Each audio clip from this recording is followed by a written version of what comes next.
എൻ്റെ അമ്മമ്മയുടെ വീട്ടിലെ ചെടികളാണ് നിങ്ങൾ ഈ കാണുന്നത്. പല ടൈപ്പ് ഓർക്കിഡ്സും ഒരു ചെടിയുടെ തന്നെ പല വെറൈറ്റീസും ഇവിടെ ഉണ്ട് ഗൈസ്. ആമ്പലുണ്ട്, താമരയുണ്ട്, പിന്നെ അതിൻ്റെ തന്നെ പല വെറൈറ്റീസ് ഉണ്ട്. പല ഔഷധമായിട്ടുള്ള ചെടികളും ഇവിടെ തന്നെ ഉണ്ട്. മണി പ്ലാന്റ്, മണ്ണിൽ വളരുന്ന വേറൊരു മണി പ്ലാന്റ് ആയിട്ടുള്ള ചെടികൾ, പല പല ചെടികൾ ഞാൻ ഇവിടെ വന്നിട്ടാണ് കണ്ടുവരെ തുടങ്ങിയത്. പേര് പോലും അറിയാത്ത പല ടൈപ്പ് വെറൈറ്റീസ് ആയിട്ടുള്ള ചെടികൾ ഇവിടെ ഉണ്ട്. വീഡിയോ പോലും കാണിക്കാൻ പറ്റാത്ത പിന്നെയും പിന്നെയും കുറെ ചെറുതും വലുതുമായ കുറെ ചെടികൾ ഇവിടെ ഉണ്ട്.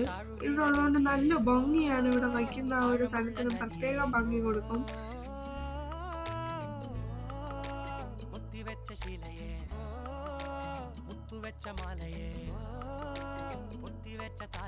കണ്ണടിച്ച് കൈ പിടിച്ച് വാ പൊന്മാനെ.